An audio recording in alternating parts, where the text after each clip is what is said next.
Well, so I feel like we could fill a podcast with soccer, but we probably should start. Nate, are we good to go? All right, so I'm here with Matt Weaver, Director of Sales for Gradient. It is a Gradient AI or Gradient? It's Gradient AI. Okay, so a Gradient AI. Today, Matt, well, I appreciate you coming in from KC. Yeah, thank we you were for just having talking me. about KC soccer. Absolutely. The hotbed, or one of the hotbeds of the U.S. in youth soccer especially. But the reason we have you down here ultimately is to talk about artificial intelligence in underwriting tools and specifically for self-funding and stop loss. So I appreciate you coming down, man. This is absolutely. gonna be fun. My pleasure. Looking forward to the conversation. This can be a pleasure for me because, I was telling you, I'm a stop loss guy, and this is something I wanted to cover for a while. But before we go in there, Matt, I do want to get to know you. Obviously, knowing that you live in Kansas City now, but a little bit about your backstory personally and professionally so the audience gets to know you as well. Sure. Just where do you want me to start? Well, let's start with the fact that you were a lawyer. I definitely want to understand what happened there. Yeah. So when I graduated from college, just frankly, I didn't exactly know what I wanted to do. I was fortunate enough that I had a family that was encouraging me to continue my education. And so I did that. I went to the University of Missouri in Columbia for college, and I went to the University of Missouri Kansas City for law school. That's what got me into Kansas City. Had a great experience in law school. Loved it. Loved learning. Just everything about law school was fascinating to me. Like I said, really enjoyed that. Did you think you would have a specialty, or did you know there was a type of practice that you want to go into? I had some dream. I think that like a John Grisham novel, like I was going to be, litigating these really important cases and pounding the table and this you can't handle the truth, right? Exactly. Exactly. And so obviously you learn very quickly in law school that it isn't that way. But I had originally thought honestly that I was going to be more, as I went to law school, more on like the agent route, like a sports agent. I always been fascinated by sports.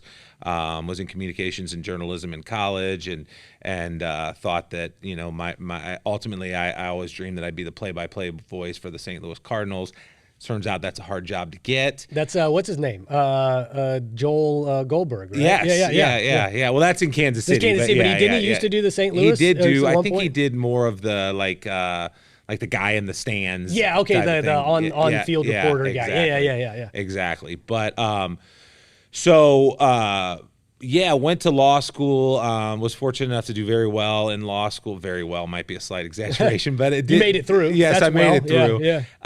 And then took a job at a large insurance defense firm, and kind of that path that you go down of law school. You go through it, and you get these jobs after the first year, and they're offering you sort of salary that you at that time you think this is crazy that I could be making this amount of money. You're going to pay me this amount of money? This amount of money, exactly. Well, so insurance defense firm, like expound on that for me. What does it mean? Was mainly like I did a lot of I did several different things. I did some medical malpractice stuff. I did it was kind of a hodgepodge. When I always think of it akin to like pledgeship. It's like you get in there and they throw everything at you, right, to see what you can handle and where it shakes out. So I did some workers' comp stuff, some insurance defense stuff, some subrogation issues, car accidents, that type of thing. And then I did some medical malpractice cases where you're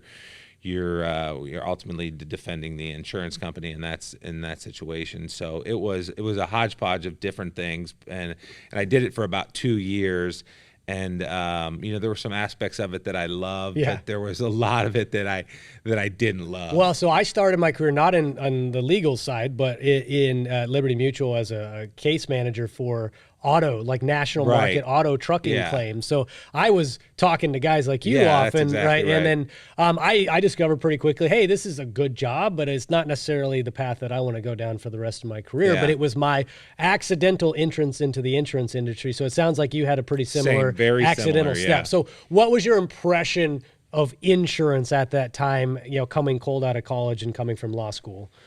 It wasn't necessarily flattering. I don't think it was. It just seemed like it was this sort of just this huge maze, right? And it was really difficult to, and obviously, you know, as I've gotten into it more and more, I see that is in fact, you know, very true. That's true. Right? Yeah, for sure.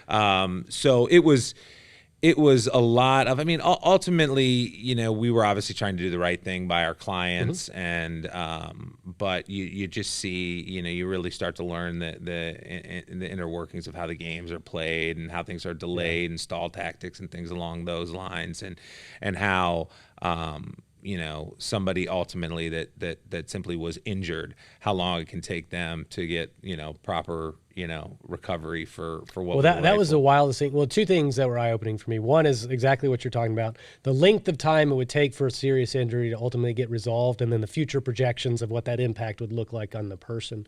The other thing is going into it going, wow, insurance, big bad insurance company, and then you work inside of an insurance company and actually see the other side of that. They're defending against frivolous claims and slip and falls for people that you know have done this before and are doing it just because they know you'll give them $500 to go away. There's all sorts of other perspectives that you get inside the machine that you realize, hey, it's a little bit more of a gray who's right and who's wrong. Right. Yeah, no, I couldn't agree more. We would have certain cases like maybe it was a work comp case where somebody was claiming like total disability, and then you'd find out like 2 days earlier, from the 2 days prior to the court case, they were in a rodeo, like actually riding a bull. And you're like, this guy can't possibly be, you know, permanently disabled. So yeah, there is definitely a gray area there. It cuts both ways. So what was so you said about 2 years, what was the post litigation defending insurance companies? What was next for you in your career? So it ultimately was, for me, I was in this, you know, it felt like, this is weird to say, but this is the only way I can properly articulate it, is that it felt like I constantly had like a homework assignment. It felt like I wasn't out of law school, and I would constantly be having more stuff dumped on my desk, and you know, working these crazy hours. Not that I'm opposed to working hard hours, but it was just like, you know, you did a really good job on a deposition or writing a memo or you know, something along those lines, and it was a pat on the back and like, hey, you're on the right track. But it wasn't. I kind of like that instant gratification that you get in the sales environment, where there's more money in your pocket. And so, and I grew up in a family of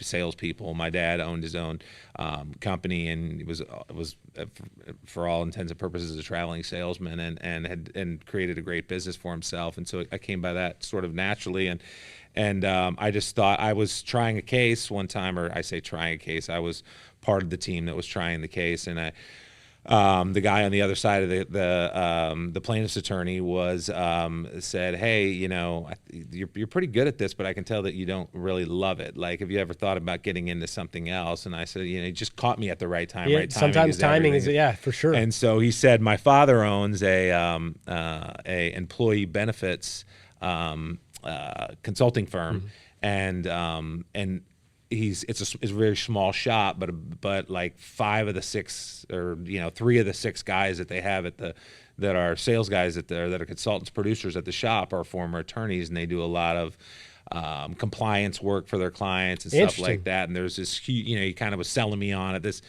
untapped potential in the employee benefits arena. And did you have to have him define what employee benefits were? I mean, I kind of knew it. I thought of it as like the guy that comes in and tells us at renewal that our rates are going up, right, and walks us through a summary of benefits. That's an easy job, right? Hey, here's your increase. See you next year. Yeah, exactly. And so when you know, you learn the residual nature of it, and of the income, and so I literally went and met with them like 2 days later, and the guy that owned the agency was just an incredible salesman, and just this kind of larger than life personality. This guy named Paul Power, and he was kind of a mentor to me eventually, and it's just this great guy, and he just made it seem like, you know, basically like you're a moron if you don't do this, and he was such a consummate salesman. Like at the lunch, he sat there and was like, "So what's your decision? Like, are you doing this or not?" He's like forcing you into close, right? And I'm right like, lunch. you know, I'm making this salary now. You're asking me to, you know, I remember I negotiated $36,000 as my starting base salary. I remember going to my wife at the time and saying, you know, hey, number one, I'm not gonna, you know, you thought you married a guy that was gonna be a lawyer. I'm not doing that anymore. Wow. And not to mention, I'm gonna take this huge decrease in salary. And she's like, well, what is it going to be? And I'm like, well, it's 36,000, but I negotiated them up from 28. She's like, it's just mind blowing that you're even, because obviously law school is such a commitment, and you go. Well, this was your first big sale of your career, selling the missus on this career change. Exactly. So after probably the initial shock wore off, and on her and even you, like, what was the early life were you a producer? This podcast is brought to you by True Captive Insurance, a premier medical stop-loss captive for employer groups ranging from 25 to 1,000 employees. True Captive believes in healthcare that is personal and insurance that isn't complicated. That's why they take a white glove approach, making it easy for employer groups to transition into a program built specifically for them. Check them out at truecaptive.com.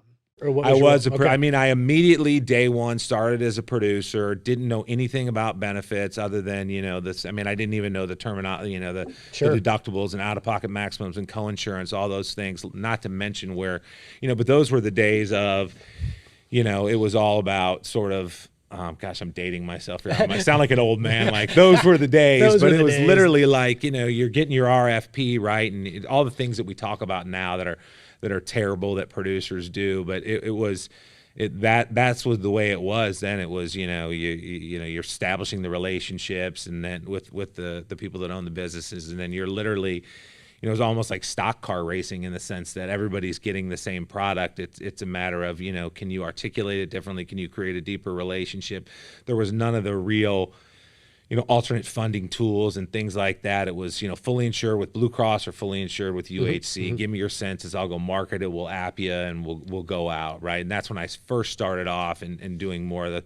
And I remember the first day at my job, they handed me the yellow pages, and this sounds like an old, something. Well, one of my old, or not old, but one of my earlier mentors in the stop loss world, Mike Heffler over at Sun Life, told me a similar story. Mike's been a sales guy his whole career. He's been at Sun for 25 years. He literally told me that was his territory. It was like, well, see that yellow pages right there? Go call on whoever you think you should call on, right? Yeah. And that was his lead generation mechanism, was a yellow pages. So I get it. I mean, the information's there. It's just a lot more literally pounding the pavement in order to get business. It seems insane to think that is how I started, and and like the first day they're like, we could train you on this, but you just gotta get out and start doing it. Yeah. And so you're just picking up the phone and learning. Well, how long did it take you to really feel like you got your feet under you? It took, I had some dumb luck sales, some friends, mm-hmm. I always say to people, it's like that feeling you get when you realize that they aren't doing you a favor by bringing you in, but you're doing them a favor because you're so good at your job, right? Mm-hmm. That you're going to be a great steward of their risk. You're going to take care of them. You're going to bring them So it took me a good year to a year and a half to really feel like I was good at that, where I could differentiate myself from the other brokers in town, the other producers in town, by the value that I was bringing, the different plan designs I could bring to the table, the different funding mechanisms, things along those lines. So it took me a good year. Like I said, did you find yourself gravitating towards the alternative funding once you learned about it? I mean, that was my experience. Is once it was finally introduced to me years into my career, I never looked back, right? It was the only thing that I actually found really intriguing or interesting about the healthcare space was self-funding and all the financial mechanisms you could pull. So was that a similar experience to you, or were you just? It really was. Okay. I mean,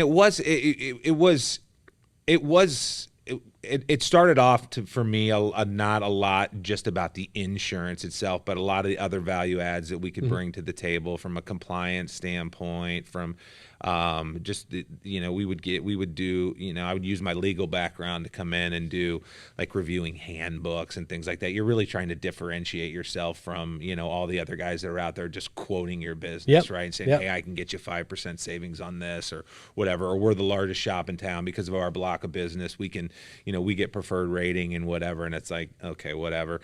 But yeah, ultimately, I started off in some of the sales I had, like in someone's living room, to their little concrete construction company, and selling to a husband and wife, and what I really started to gravitate to was the larger groups, where you could do more, where you could really do more consulting work, where you could bring alternate funding, where you could bring cost containment solutions, where you could really, differentiate yourself as a broker and not just, hey, here's the the buka quotes that everybody gets, and I delivered them to you a little faster than somebody else, so I should get your business. Yeah, right? Exactly. Yeah, it feels like the way you win business is the way you lose business in that situation, Absolutely. right? And then somebody should come in a little faster than you and a 1% lower rate, and next thing you know, if that's all you were able to offer them, in competition, then you're going to lose the business in a similar fashion. So how long were you kind of in that consulting role or in that world? So I was in that world for,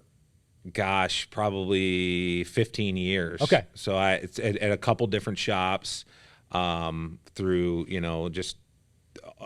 through all in Kansas City, but ultimately I started, moving from a practice in Kansas City to a regional practice, and then ultimately wanted to move to a national practice. And so that was sort of the evolution of my career, and getting more into specific niches, or specific industry verticals where, you become kind of an expert and go to the conferences and really drill down on that particular industry, know all the players in that industry, and you could build a nice block of business for yourself. Oh yeah, you build a nice career. I mean, there's especially in that world, once you got pretty good at what you're doing in consulting, I mean, there's a lot of people that's their career for 30, 40 years. And because of the residual income and, the kind of snowball effect of your block of business, it's a great quality of life. But obviously it sounds like you've exited that world. So why did it sunset? How did you end up getting over to Gradient? And then that'll give us a transition into kind of phase 2 of this episode. Sure. Yeah.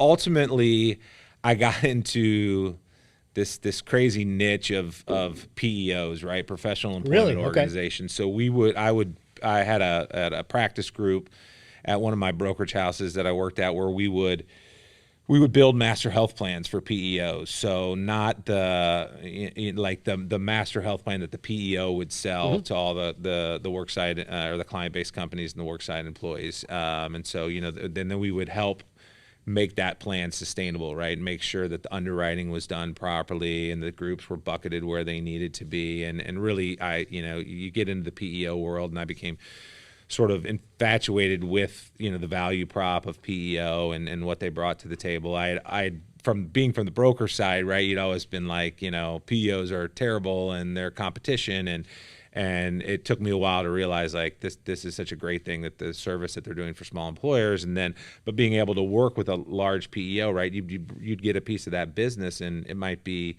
5, 6, 8,000 life company that you've now written. And so I went to work for a company that was called Compass Consulting Group, as a division of One Digital, and we did the consulting work and the entry level underwriting. So we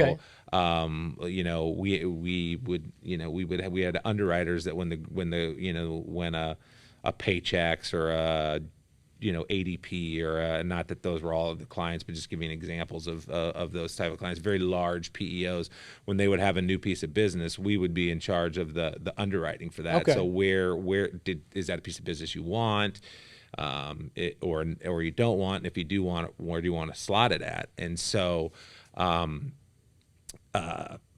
it was during that. So I would sell that. I would sell the system to PEOs, and then I wasn't the underwriter, of course. I don't have that brain power or the actuary or anything along those lines. But I would sell our systems and then bring PEOs in. So at that time, it was the largest PEO consulting practice in the country. We had, something like 40 or 50 PEOs that we worked with, which equated to a significant volume of lives. And ultimately, I had met the guys from Gradient AI years before, when they were at a different spot, and specifically the founder of Gradient AI, a guy named Stan Smith, our CEO and founder. I had met him through this PEO world, and this other gentleman that brought me on, a guy named Chase Pettis, who leads our sales, overall our sales practice on the A&H side. And I had met them years before, and we just had a great relationship and stayed in touch, and we're in the PEO space. And so as Gradient kept moving from just this little engine this startup, right, that was really focused on property and casualty and doing predictive analytics and claims work on that side. Interesting. But Okay. it was always, hey, we're going to get into the A&H side. But obviously with startups, it's about funding. It's about are they bringing in clients and Chase and I were personal friends, and he always said, when we get, the level of funding that we need to get in, would you be interested? And I really liked where I was at prior, but unfortunately there's only so many PEOs in the country, and there's only so many PEOs in the country that have master health plans. And I was out, you hit a saturation point? Yeah, well, I mean, the good thing was I'd sold a lot of it. The bad thing was there just wasn't that many more opportunities.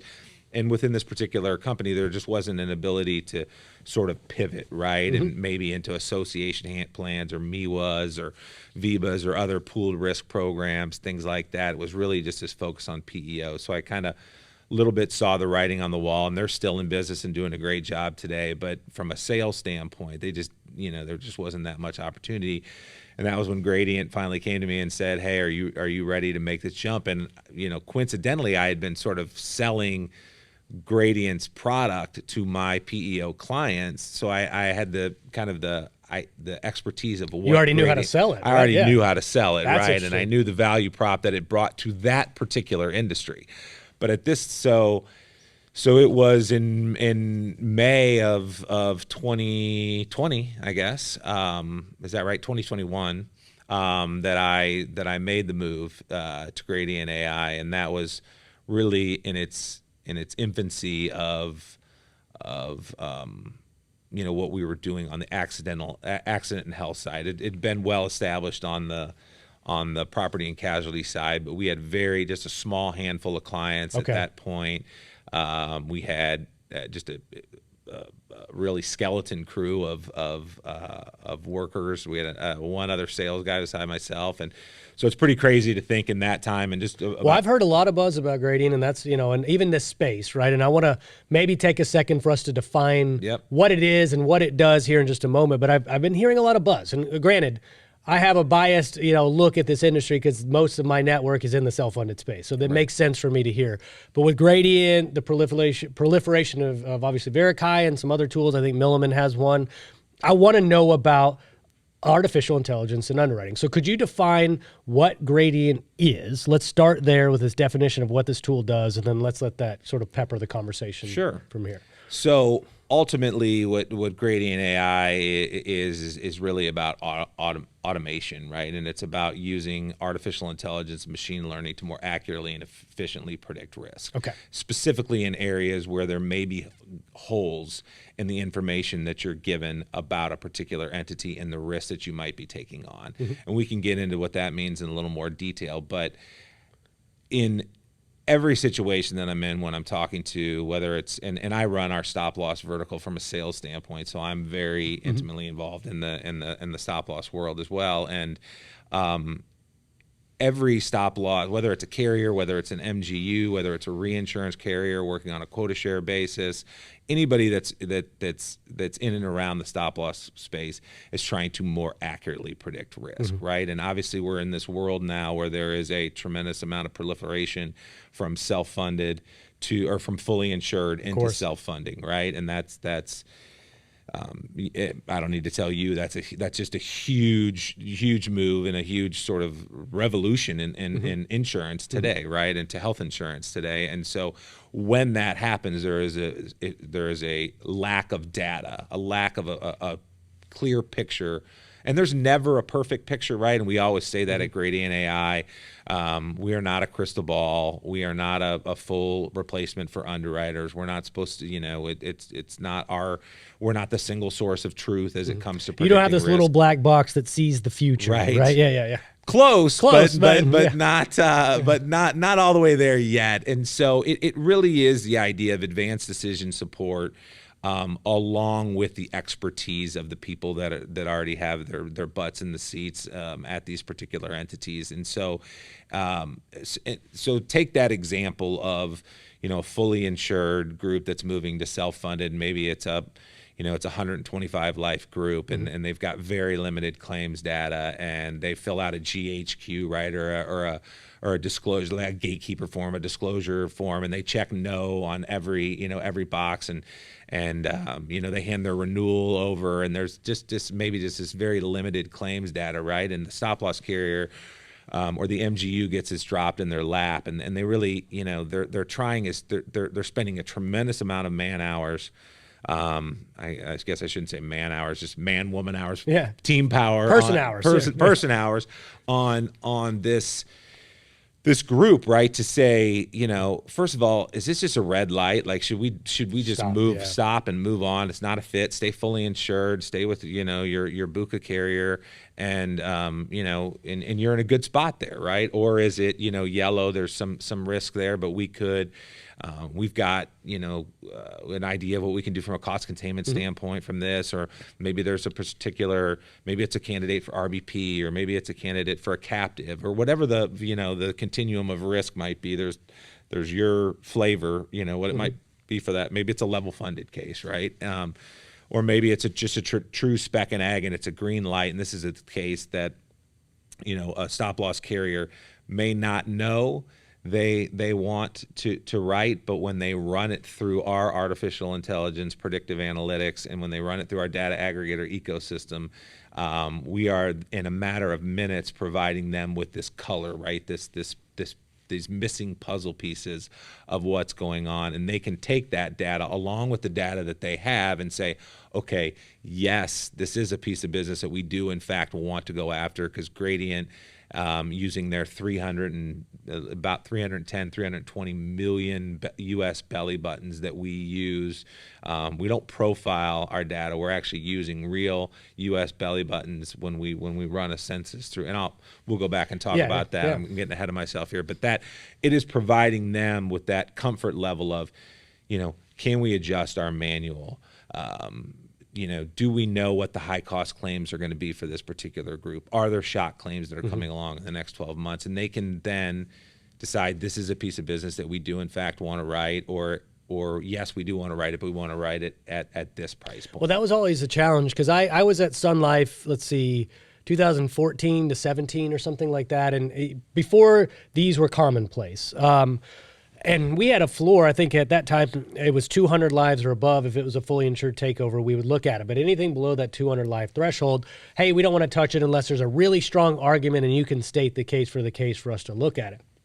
And so you miss out, they're a big direct writer, but you miss out on a lot of opportunities when there's like, oh, you can't even look at that size segment, unfortunately. And the reason being is obviously the close ratios are even lower. There is that absence of data. It's a lot of work spinning your wheels as an underwriter, and a very low likelihood that even if you did get good pricing, it wasn't even going to convert to self-funding. And so you just wasted your time.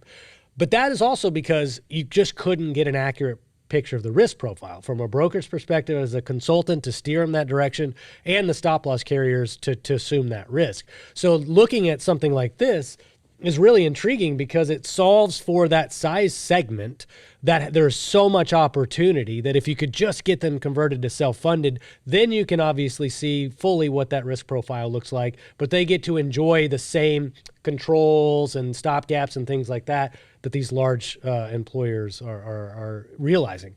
So it was frustrating as a salesperson. I knew there was so much opportunity on the table. I was in the same boat as a broker. I couldn't do anything about it. And so it's clear that you guys are obviously laser focused on solving that. So we've kind of got the what, right? But like, explain to me a little bit more of the how now. So like, if I were to partner with, whether I'm a broker or I'm a stop loss carrier, you could talk to me a little bit about your customer profile. How are they using this tool? What do you need in order to give them that green or yellow or red light? Tell me some of the sausage making process. So this podcast is sponsored by PlanSight. PlanSight is a technology for employee benefits brokers to more efficiently manage their RFP process for any group size, all funding types, and over 20 benefit lines and point solutions. PlanSight is the only end-to-end RFP technology on the market today. Let's modernize your RFP process together. Check us out at plansight.com. Yeah, it's interesting because we do work with some of the largest fully insured carriers. We work with 6 of the 10 largest stop loss carriers in the country. We work with captives. We work with MGUs. Again, we work with PEOs. I think we work with 60 something PEOs today. I think it's like 8 of the 10 largest PEOs in the country. We're helping them predict the risk. So as I said before, when I started off at Gradient, I think there was 2 or 3 clients. We now have, I think, 120 clients in a matter of 2 years. So it's just been rapid adoption, and I think that really indicates how good the product is. So, but each one of those entities may have a little bit of a different business case that they're trying to solve for. But again, the core is, how do we more accurately predict risk? Even for brokers, right?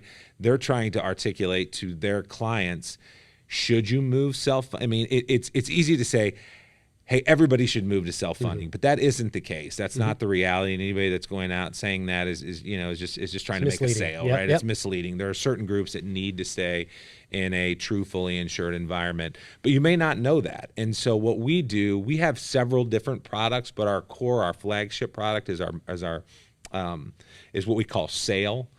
SAIL. It's real clever. It's got AI in the middle there. That is very smart. Our marketing team was really on fire that day. But that is what we call our census lookup tool. So when you talk about some of the other competitors in the space, and I think there's a significant difference between us and them as far as what we do, the data that we pull in, and the outputs that we're able to deliver. And I think that's why the market is so rapidly sort of adopted. Gradient is sort of the gold standard in the predictive analytics space and the health insurance is that we are simply taking a census. So ideally a dependent level census, right? Because you want to know what the risk is for every belly button that's coming onto the plan. But we are taking in first name, last name, gender, date of birth, those and zip code. Those 5 things is what are the items that we have to have on a census. Love to have coverage type, relationship type, but we have our standard census template. We are getting that data from whoever our client is, whether any of those organizations or entities that I mentioned before will be giving us that census. So whether they use our submission portal or whether we have a direct API feed into them or whether we're working with like a David Young, we have a complete integration with them. But the core piece of data you need is a member level, ideally, census with, I'm sure, certain fields, right? Certain things, that are common for a census in order to capture. So they give you that. Let's assume that in that situation, you've got exactly what you need. Correct. What's the next step? What happens? So the next step is that's really the only step for them. Okay. So they would, they being the entity, our client, right? They upload that. Just say they upload that census, right? In our submission portal, and then it goes to our data aggregator ecosystem, right? So, and this is sort of a little bit of the secret sauce behind our models and behind the way we do things is we've stitched together this data aggregator ecosystem, which consists of things like payers, providers, TPAs, PBMs. There's all sorts of different, over 40 different points of signal that we're getting. That when the census is coming in, it's pinging up against that, and in a matter of 2 to 3 minutes, it's coming back with predictions on this group, and it's using, medical data. So claim line medical data we're getting back. So procedure codes, diagnostic codes, revenue codes. So the ICD-10s, the HCPCS, it's getting back RX data. So retail and specialty, J codes, gene therapy, infusion. We're getting that information back. Okay. And ultimately, and maybe we'll talk about this down the road, we are also now rolling out lab data into our predictions. So that really makes us unique that we're using all 3 of those different areas to come back and make our prediction of what we believe the risk will be for that particular entity going back 7 years. Our models are only using, so we'll go back as far as 2015 to gather data. Okay. But our models are trained to score off of the last 4 years of data, right? And so there's an emphasis on more recent data versus 4 years ago, as you might imagine. Can I ask a point of clarity then? Does that census have names and or social Security numbers. Does on not it. have Social Security. So you're not, but it could in theory have names and you have Yes. zip codes. So are you actually getting that profile of the actual individual and family using that aggregator? Okay, But interesting. all the data that comes back to us is totally de-identified. Okay. So that is something that we're I was going to ask HIPAA, right? You know, okay. It's we're very vigilant about that on a of day-to-day course, yeah. basis. That's the biggest boogeyman, right? Well, the census is always that thing, like Right. how much information is in it and what is the chain of custody and how it gets distributed and who can see it. And so I'm sure there's all sorts of security protocols in place to protect that. But the one thing I wanted to understand is like when that comes back, it doesn't say Sally has this condition, It does right? not. Okay. No. Okay. It's a unique member ID. It goes through a tokenization process and it comes back with a unique member identifier. So it says member number 32, right? And if you ran that census again, that individual person would come back as member number 99 or totally something like that. So there's no. But it's really truly painting a picture. Then you said there could be 310 plus belly buttons or something. Million, million belly buttons. So effectively, anybody that shows up on a census, I'm sure there's reasons why a person wouldn't. Right. But you're going to have, what is the percentage of successful pinging of finding that great person? Question. Yeah. Our average match rate, which match rate to us means that we're getting either a medical, an RX, or a lab match on that particular individual in the census is around 92, 93%. That's pretty crazy. Again, it's an industry-leading match rate. And there are reasons why, specifically young dependents, right, haven't usually what we have seen is the people historically, the people that in our analysis, the people that we don't find matches on are typically much more healthy than the people that we do find matches. Oh yeah, on. there's just no information in the last 4 years of a doctor. Correct. I might be one of those people. Unfortunately. Yeah, exactly. Full disclosure here. Okay, so that census comes back. You get this profile, right? You get, I'm sure, indicators of red flags or things to pay attention to. You've got this score with a lighting system that you use. So walk me through what that scoring system means. Like, is it a continuum, or is it a hard? This is a yellow, red, or green. How does that scoring? So ultimately, the outputs that we deliver a prediction of a risk, which is on a 1.0 scale based on a national calibration on a federated national data set. So, and it's pretty simple, right? 1.0 would be the average, right? And anything above 1.0 is less preferred. Anything below 1.0 is more preferred. So we provide a score back on that, what we call our sales score, which is a combination of demo and of age, gender, right, and then the morbidity, the health of the group are multiplied together to come up with what we call our sales score. And so some entities only use our morbidity score because they don't want to double count on because they've got their own manual and they don't want to double count on the demo score. And some people just use our sales score. But ultimately, what we are also doing, so we provide that risk score. So that could be immediately for a group. And so we don't provide the consulting work for the say the stop loss carrier. Yeah, you say here's your score, but you don't say, hey, you should go after this group. Right. Now we will definitely give our recommendations. Right. Yeah. We will say potentially anything above 1.5.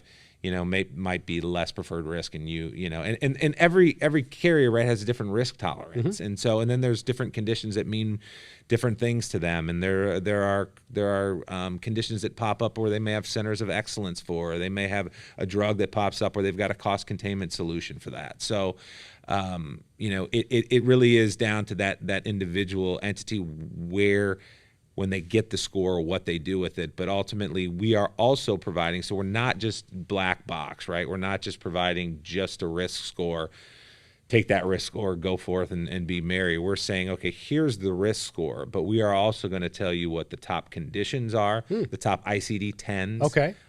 So in that group, we're gonna list those out. It's a curated list. It's chronic and chronic conditions and high cost conditions. So we're going to give.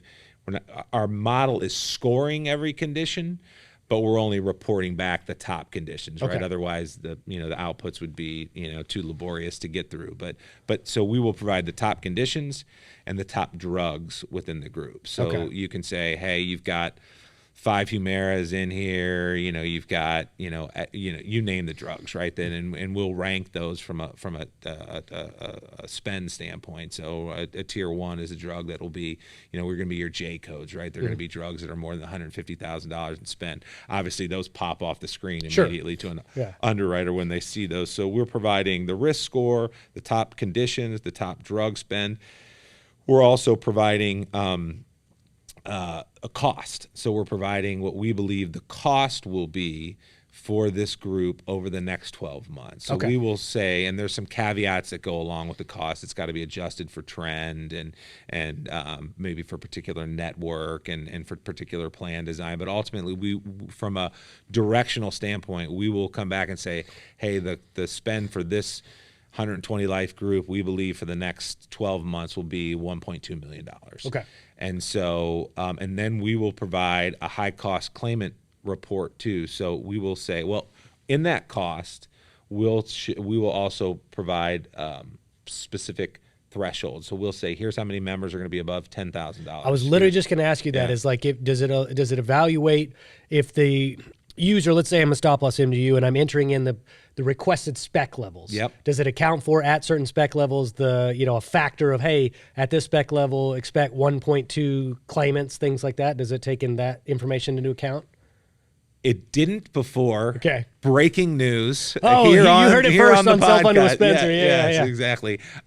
It does. That's a new model that we've rolled out specifically because of the demand from the stop loss space, saying, hey, can you do this for us? We've just got this incredibly brilliant team of data scientists and data engineers and actuaries, and our general manager Brett Heineman, and this great team have worked tirelessly to be able to roll out that product, and so that is available for our clients today, and so it's really exciting. Well, it reminds me, I was doing that type of work, not in this sophisticated of a manner, but we were looking at, when I was on the broker side as an analyst, looking at those spec levels and giving our own version of what we predicted with the likelihood of a spec, and what is that, as you increase the spec or lower the spec, what that variable would look like over time. Again, not really accurate, right? But just a prediction based on some of the loss history and our block of business and things like that. So you guys are obviously accelerating that with a lot more intelligence behind that decision. But it makes sense to look at it through that lens, because you might find where that breaking point is a fixed cost and risk to get the appropriate spec level for a group. So thanks for breaking the news on the podcast. I appreciate that, man. So let's talk about, there's some other things I want to talk to you offline, because it's just about relationships and things like that. But let's talk about the use cases for those entities. You keep kind of, I don't want to say you're being vague about it, but there are specific entities we're talking about that would use your tool. Right. I envision, obviously, consultants. I asked if they use that. Obviously, stop loss MGUs, which you have cited directly. I know some captives use it.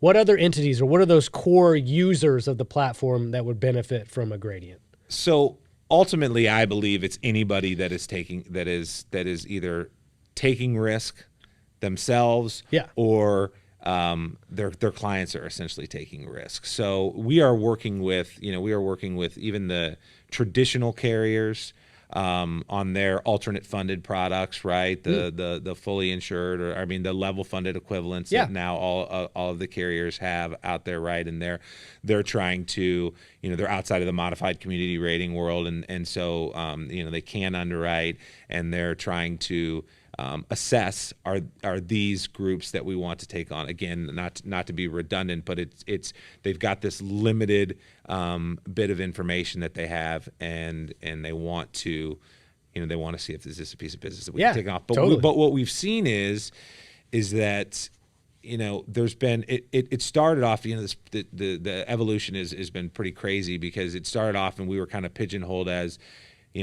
a replacement for PHQs, right, initially, and then it was, and so we have had a lot of success of having carriers use our predictions in lieu of PHQs. So brokers love that, right? And they don't have to go through that, sort of tedious process of going out and getting PHQs. Those days. But anybody that doesn't know questionnaires, right? The medical questionnaires. IMQs, that's okay. PHQs, IMQs, So just manually filling out a piece of paper that says, I have experienced these claims, or I have these conditions. And when I grew up as a broker, that was that was what we did, normal. right? We went to we would sit there and help people, sit there and they'd fill out their forms and we'd send them in. And it just seems crazy that was the way that business used to be done pre-ACA, pre-2012, I guess. And so, and even now, though, today in these alternate funded mechanisms, there were IMQs being done. So we've really helped solve for that to get the risk-bearing entities comfortable enough that the predictions are accurate enough that you do not need the IMQs, the PHQs. So that was a start. Then it evolved into, larger groups where it's again fully insured takeover business. But then even on the self-funded to self-funded business, the RFPs can, from a broker can be incomplete. There can be a lack of data, or there can be just too much data. Yeah. And you can't parse it all. You can't parse it all. And so if you've got too much data, you really have no data. And so we see reinsurance carriers now, and we see some of the, we just signed up a stop loss carrier that really focuses on only 1,000 plus business, and they're using us because number one, because the data that they get is often incomplete, but also it's sort of, and this may be a little bit of bold statement, but this is exactly the words that they told us is revolutionizing the way that they do underwriting, in the sense of, where things that might take an underwriter 7 to 10 hours, they're now getting in a matter of minutes. Well, again, I don't want to get too pie in the sky about what you're doing, but the market's clearly dictating what you're doing is important. I could see this being the just common standard practice, at least of that triaging of underwriting on every single group, right? Because every single group's going to have a census. Not every single group's going to have data. So at worst case, you run it through the model to get a little bit clearer picture that supplements the rest of your underwriting. So I could very quickly see this being literally the standard for the way that we start the underwriting process. The way that you've described it, the success rate on the match rate, the fact that you've access to 300 plus million belly buttons in that database, it's almost like, tell me where the downside is, right? Tell me where I would not want to use this. It's probably the more limited answer than why would you use it? I think, great question, and I couldn't You're a agree salesman, with, so you'd agree. Yeah. But I mean, clearly, like, I'm also the guy that gets to hear the story, but doesn't actually have to use it, right? And so I'm always very cautious to say, if I'm a consultant, I'm listening to this podcast, I don't have the responsibility of deploying this out in the marketplace and having the real world impact of that. So take everything I per se as my perspective with a grain of salt. But I've been in this industry long enough, seen it from every different vantage point, from the broker side to the wholesale side to the carrier side to the tech side. I don't see a downside unless it's cost, right? Unless it's cost prohibitive. Well, certainly, certainly there is a cost to it. We do not believe it's cost prohibitive. I think there were others in this space that I think their pricing model was prohibitive, right? And it was disincentivizing people from actually using the model. I think we flipped that that whole pricing model on its head by the way that we price. I do think from the standpoint of it was interesting. We did a webinar a couple weeks back through SIA, and we were fortunate enough to get, I think it was over 700 people to register for it. I think there was like 500 and something people attended, but it shattered the records for SIA I don't doubt it. Of attendees. I hope you shatter the records for my podcast listeners. Yeah, as well. I hope so too. That'd be awesome. Yeah. But I think it's not that's not a I don't say that as a commercial for Gradient AI. I say it is the artificial intelligence topic is so hot right now, and it's so everybody with Chat GPT and all these different things out there, people, they know, right, that artificial intelligence, and people are terrified. Does that mean robots are taking over everything, and there's not going to be jobs for humans? And that's absolutely not the case. It's just more efficiently and automating and doing things. And so I think the only downside would be, and I don't even think it's a downside, it's just we need to constantly educate our clients of that this model isn't perfect. It does have I can see we're overconfidence, right? Like, oh, this is a foolproof method, and now I can pre-screen every single opportunity, and I'll get it with 100% accuracy, and I'll win. Like, obviously, that's going over your skis a little bit. So that's exactly I can see where you go, well, I'm going to do this instead of my basic tenets of underwriting that are tried and true over decades and decades, and you'd have some misses because of that. So do you view it, and this is my vantage point, but do you view it as always, not always, but right now as a supplement? It is not a replacement for underwriting method. Yeah. We're on a mission to partner with the most innovative companies in America to fix health benefits, one plan at a time. NavMD has created a blueprint that delivers world-class benefits to 155 million Americans. Better benefits starts with data intelligence. Our platform is empowering the next generation of advisors to zero in on opportunities to optimize the plan, build the right team, implement proven strategies and solutions. Join us on our journey to revolutionize health benefits. Let NavMD put you a step ahead. Yes, I absolutely. I mean, we definitely think it's a great supplement, but in a vacuum or it needs to be used with care in the hands of somebody that understands, because there's so a seasoned underwriter gets this information. And there's so much that they can do with it, right? Mm-hmm. And ultimately, at first the fear is, this technology is meant to be a replacement for us. Once we get over that hurdle, when we're talking to the chief underwriting officer, or the chief actuary, mm-hmm. That is a burden of from a sales standpoint initially was, hey, we're not trying to replace, not trying to replace. Believe me, you. I have conversations like that all the time with what we do as well. I get right. the fear component of that. So once we've gotten over that fear, and then they realize, hey, the knowledge is power, right? We're getting this information, and ideally it's not, just paralysis by analysis, because you got so much information at your fingertips. And sometimes it takes a little while, right? Because they're saying, typically we would think this way, but now we've got this data at our fingertips, and it's saying this. So, there's a lot of conversations back and forth between our team and our clients to sort of come up with what's the business case that they're trying to solve for, what's mm-hmm. the business that they're going after, and how do we technically make sure that we are properly solving for what they're trying to do, right? And go ahead. No. I was going to say, I really would like to hone in on, if you don't mind, Matt, knowing my audience, a lot of the audience that listens to this is consultants, because right. one of the things that I like to do is present these new things, these new ideas, these new concepts out there, and let somebody listen in and sort of long form understand it a little bit better to make sense. Does it make sense for me to reach out to Matt now and talk about Gradient? So if we look at it the lens of a consultant, which I know you said is kind of the newer bastion, if you will, of business for you guys, because that wasn't really where you started.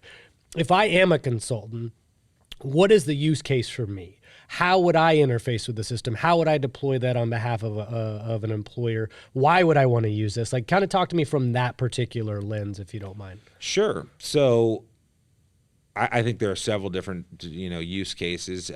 Specifically, if you are working, I would recommend certainly talking to your MGU partners. If they're still requiring, PHQs, mm-hmm. then find an MGU that is using a software like Gradient AI and get over that hurdle first, right? Sure. So that you don't have to live, I don't want to call it the Stone Ages, but you don't have to deal with that problem anymore. And then initially, like as you said, we haven't really created as of yet. We will, but a broker specific model. But we do have a few early adopters that are using Gradient AI, and what they're using the information for is a couple things, and most specifically, it is in that is our client. Should our client be moved to an alternate funded mechanism? Yeah. They're hearing constantly about captives. They're hearing constantly about RBP. They're hearing about, as we talked about earlier, this whole movement of, you should be taking your client away from a traditional carrier and into this self-funded world. And as we said, that's not always the case. Mm-hmm. But they don't have the data at their fingertips right. to say should we really be doing this? So literally, they get the census in a matter of minutes. They now have this information at their fingertips. Okay. So they can go out. I personally think from my days as a consultant, anytime I could have more information to share with my clients about what's going on. Like, why did I get a 16% increase? Well, you just did. You had a bad year. Mm-hmm. What does that mean? I had a bad year.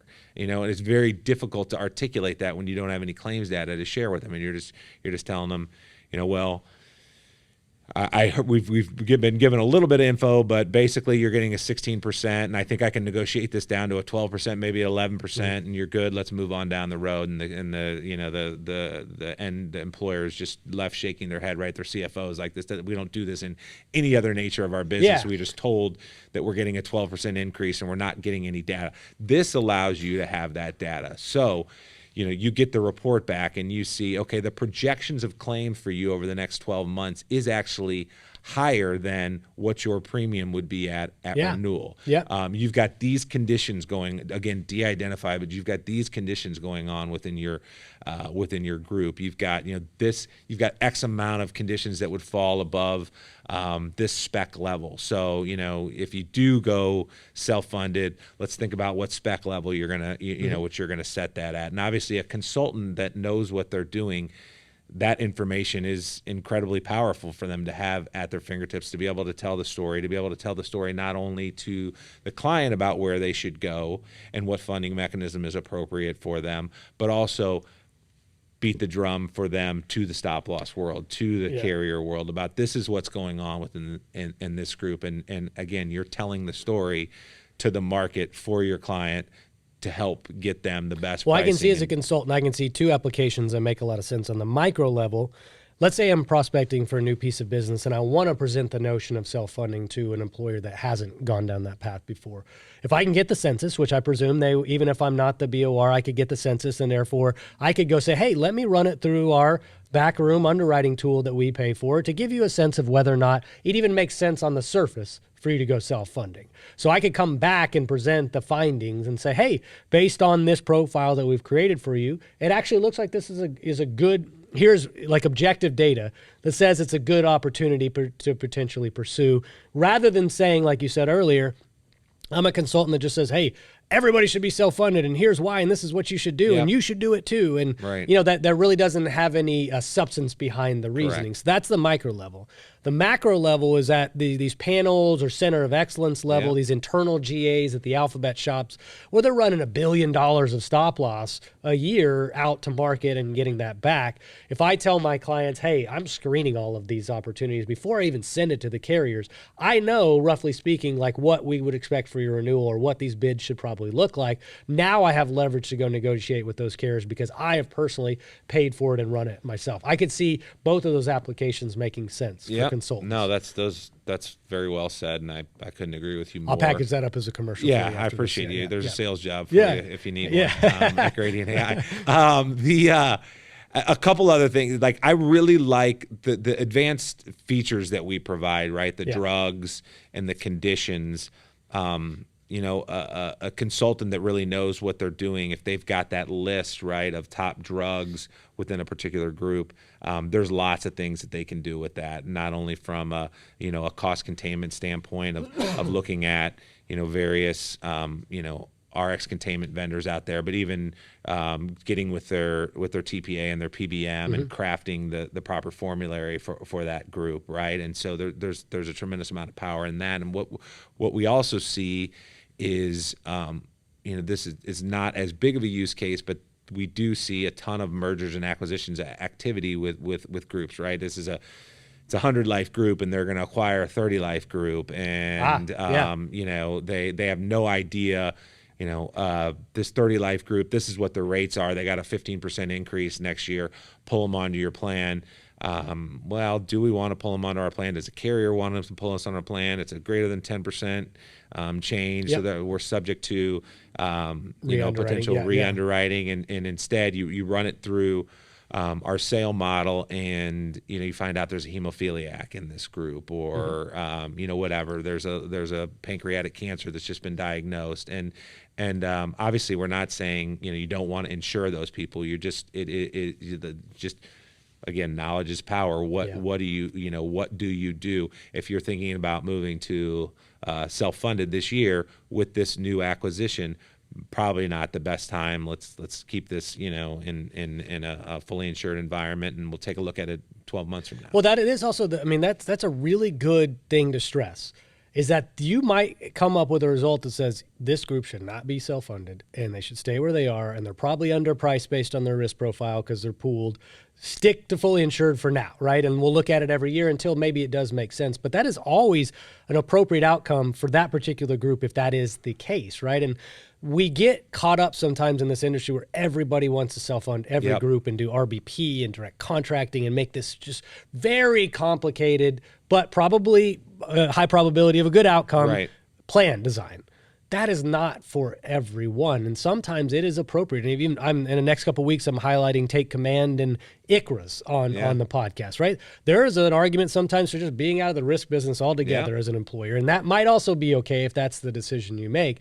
But it's being armed with good data and good information to make the most educated decision, rather than force somebody into a bucket that is inappropriate. Well said. I couldn't agree more. It's not as everything. It's not a one size fits all, and there is that rhetoric out there that everybody should move to self-funded, and hey, we want everybody to try. But I used to want that too. But ultimately, it's a concept sale in and of itself. Of the talking to the employer, and you are going to ride a little bit of a roller coaster ride. And what we're able to do as well is, because of the way our pricing model is set up, is a particular broker might be able to run a group through 3-4 times through our model in a given year to see what's developed, anything had changed. So well, that'd be pretty interesting to see where it's running in conjunction with the act. Let's say it's already self-funded. How's it running versus what does the model tell us it should be running at throughout the year as things evolve? That'd be pretty interesting to do. And we do have clients that do that for, as you might imagine, they're holding our feet to the fire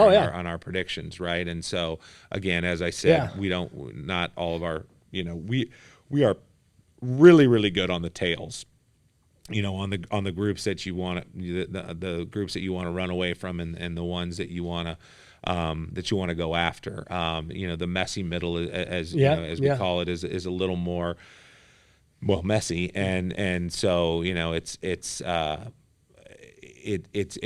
it's difficult in those predictions, but we're seeing a tremendous amount of accuracy as we continue to retrain our models. We continue to update them. We move to different versions of our model, and keep adding different, data sources that we're using to give us predictive lift. Well, before we zoom out and sort of close out the podcast and talk big picture, is there any regulatory concerns, right? Because like some of what you described, I can see where some people might be concerned about the access to data, right, that you guys have. Because, whatever this aggregator model, and you don't have to say what it is behind the scenes, they have some very sensitive information in that database. So do you ever hear people decrying the notion of Big Brother or anything like that? Even if you do, can we dispel that or talk about when you do hear those objections, what is kind of the response to something of that nature? I do hear that, not as much as I did 2 years ago, right? You got to understand, 2 years ago, my initial phone calls, as a salesperson was, what is gradient AI? How does this work? And now that we're more established in the industry, I'm not having those questions, but it was when we talked about what we did, it was like, oh, that's Big Brother. That's got, you can't be doing that. So we have a team that's led by somebody, a gentleman in our office that is constantly making sure that we are in compliance. And so we go through these very robust procurement processes when we're writing one of these large, when you're writing this huge, like a Liberty Mutual of the world or something like that, or a Sun Life. Not that those are existing clients, just something that you referenced before. As working for those organizations, there's huge procurement process in there. So their legal teams are vetting us, to the nth degree, right? And so we have been able to stand up to that rigorous scrutiny as far as are we in compliance. Now there is legislation in certain states now, Colorado being one. I think Utah is another. I'm forgetting what the blanking on what the other state is, but Colorado is one that I know specifically. It's not necessarily because we are not using social determinant data, right? Okay. We are using medical and RX data, which is being used to underwrite, in and just about every underwriting shop in the country, right? Okay. So, well, I'm glad you drew that distinction, because that was actually a misconception I had about. So I hear that social determinants of health term, and I presumed that was the case for you. So can you kind of delineate those two things for me real quick, so I know the difference in what you do versus that model? Yeah, sure. So social determinant data, you know, as you know, I mean, there are our competitors out there in that space that do use the social determinant data. So, you know, credit history and social media posts and things along those lines to predict what risk is. There is legislation out there that says that could inherently be biased or discriminatory in nature, right? And so we have stayed away from that for two reasons. One, we just, quite frankly, we see more predictive accuracy and lift in actual medical data. Okay. I mean, it for me, it stands to reason that you would much rather know what is somebody's, you know, medical history and RX history than you want to know about what their credit history and social media posts are, right? And so, and I know there's more to what the social determinant data is, and I'm not saying there's not a place for that. I'm just saying we have access to that. We just haven't done it because, one, we don't see the predictive lift in some of the initial work we've done on it, and number two, we want to stay out of. Well, that's fair. When I appreciate you drawing that distinction, right? And we're not necessarily, I don't make judgments on this podcast of which one is better or more appropriate, but it's always good to understand when you would want to go down this path, what are some of the cons of doing so, and the inverse of that. And is there ever a use for both simultaneously? Yeah. Okay, because one could augment the other, and if you're not really inherently worried about the potential legislation or the bias or discrimination, whether or not it's actually true, right, will be determined. You could stack those two things theoretically on top of each other too. Yeah, right? That's exactly right, and we do have clients that do that today, right? Okay. We have clients that use, that use multiple predictive analytics tools, and they've created their own secret sauce how they weigh each tool to come up with their what they're going to use for a prediction of risk. So, I don't want to. I know. Yeah, I think anytime there's innovation, right? Right. You think of when you went from radio only in this country to black and white TV, and then all the noise about how it's going to ruin everything. And then you get black and white to color TV, right? And like all these changes, then we get the internet, which you and I experienced in our lifetime. Now we're going through the web, 3.0 or whatever it is. Yep. And then we've got obviously artificial intelligence proliferating as well. Every time there's some new technology, there's always like these detractors. There's always the fear around it. And then the reality ends up somewhere in that messy middle that you described earlier. Yeah. Really depends on whose hands is it in, and what are you actually using the tool for, rather than is it necessarily good or is it necessarily bad in aggregate for society. I think this, on the surface, is inherently good because it clearly creates a profile in the absence of data that you could not get otherwise, and then it lets you make a more informed decision on the other side of that. Yeah. Again, I don't want to get into the doomsday world of artificial intelligence or anything like that, because I don't subscribe to it fully. I do. In the webinar that I was talking about earlier, I've heard this from several prominent stop loss, companies, is that, within the next 12 to 24 months, if you're not using some form of artificial intelligence in your underwriting process, you will be selected against as a carrier. I believe it. And so I firmly believe, obviously I wouldn't be sitting here, I wouldn't be in the position that I'm in if I didn't believe that, that artificial intelligence will be a part of the underwriting for anybody that's in the risk business. They will have some tool, hopefully it's gradient AI, but they will have some tool that they're using from an artificial intelligence standpoint to help better predict the risk. Well, so last step before we get to big picture and future of this, you mentioned Gradient started as P&C, then moved in the accident and health space. Is there application for this in life and disability and, like other forms of insurance that are less frequent in terms of their claims, but obviously have higher severity and instances of payouts, like a life insurance claim? Like, is this being used for that potentially as well? It is. And, there absolutely is. There has to be, right? I kind of knew the answer beforehand, Yeah. but I wasn't sure if we were there yet. So let's talk future, right? Like the future state of what you can and are able to share. What do you think the bigger picture of this in the next few years is for the utility of it? Yeah, obviously, the prevalence of it we think is going to be massive, but walk me through kind of what you might think the impact is to the healthcare industry with a tool like this. Yeah, I think, that's a great question and something I had a call yesterday or the day before, in this post-COVID world, Zoom world, we all the days run together, right? I know, believe me. We were sitting down going over our roadmap of products, and it's pretty incredible the things that we have on the horizon. Obviously, some of which I can't get into, but of course, it is. Like we have just scratched the surface of what we are about to do and what we are capable of doing. And I mean, I think about it, and I think of the success that we've had and others in the space have had, because, it's the way it's that mindset of like, I mean, this is such a, I mean, insurance is, it's been around for forever in this country, right? And it's still in some ways being done the same way that it was done hundreds of years ago with a debit and credit system, and that's the way that underwriting is handled, and it's always been done this way, and this is the way that we're going to continue to do it. And this type of technology is disrupting. It's a complete market disruptor, and I just think it's only going to increase. And the things that we're able to do, from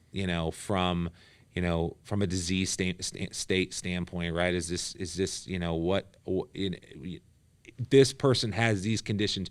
Do you think they'll take this drug in the future? Yeah. Or is this person a candidate for gene therapy? That's a huge topic in stop loss, right? Because of the cost of some of those drugs out there that can be $1 million drugs and things along those lines. So it's not only predicting what we see based upon the comorbidities and the usage today, but what could they be doing? Well, in the future predictive, like what about price transparency as well, Yeah. right? Like, I mean, could this potentially be used to determine whether or not the appropriateness of cost for that care that was delivered based on that geographic region or the network? Yeah. Like I could see you really being able to unpack and maybe more accurately price what something should be based on all these data points that already exist in your database. I mean, there's kind of seems like the sky's the limit, right? On an application for this. That's well said, and those are things that we're thinking about all the time. It really honestly is a credit to our clients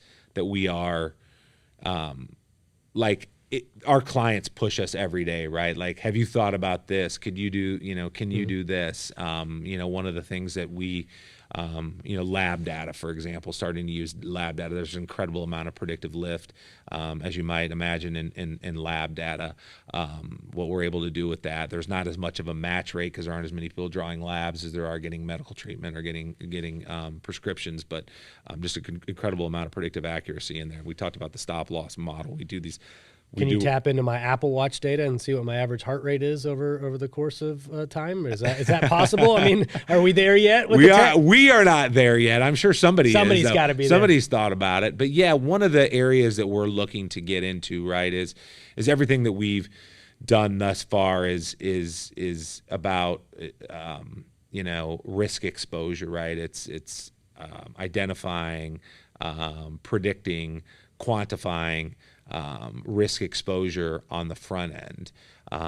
Where we want to launch into and move into is performance analytics or claims analytics, Okay. right? It's training, it's launching our models that have been trained on all of this millions and millions of lives, is to get with claims managers, care management teams, and talk to them about how with this advanced decision support, this advanced data analytics, to more quickly, more efficiently look at their existing blocks of business Okay. and how those are running, and how can we use our artificial intelligence to drive better outcomes there. So that's an area that we're very interested in. There are a lot of players in that space. We think if our past is any indication of future, we think we'll be a formidable player in that space as well. But there are things like morbidity risk halos, just being able to say with a predictive degree of certainty how accurate our prediction is, right? We believe this prediction is 75% accurate. If you went up to this risk score, it would be 85% accurate. If you needed to price this at this point to win the business, it's 45. There's a 45% accuracy that it's going to fall into it. Do you have that risk tolerance? Yeah. So well, man, it's. I suspect, Nathan, this is probably one of our longest podcasts, right? Yeah, for sure. Like it is for good reason, because this is something I really wanted to dig into deeply, and I personally find the subject fascinating. So I appreciate you going to the depth with me, Matt. But Absolutely. let's go into the interest for everybody, and I'm sure we want to leave people wanting more, right? So they'll reach out to you hopefully for some new opportunities. But closing thoughts as we wrap up the podcast itself. Floor is yours. First and foremost, I appreciate the opportunity. My pleasure. Always man. great to get to Dallas. I would just say, again, take it for what it's worth, because I'm a salesperson, or a sales guy. But I think it's clear the market has spoken. There is a strong, there's a strong not only desire but need for this. And if you're in this space, if you're in the the employee benefits, the A&H space, this is something that you should be, if not, even if you're not using it, you should be informed about how it's working and how it could help you, especially for brokers, how it could help you better serve your clients and generate more leads, more revenue for yourself, and we're always open for the conversation and reach out, and we can give a demo of our capabilities and talk about, we're not a fit for everybody, and we won't push you too hard if we're not a fit, but ultimately show you what we're doing, what our future state looks like, and ultimately find a business fit. Well, and not to suggest that you guys need it, but I suspect you'll get some interest after this, because I was telling you off camera, I found that the episodes where we get pretty technical in nature tend to do better, because that's what my audience ultimately often is looking for, is give me something new and give me something with some meat on the bone so that I can figure out whether or not it applies to my business. And so I hope obviously that you'll get some inbound traffic afterwards, but either way, really appreciate this, man. You opened my eyes to something that I knew was out there but didn't know enough about to be dangerous. So thanks for sharing, Matt. Thanks for traveling, man. And hopefully we'll do a round 2, future state I'll look sometime forward to down it. the road.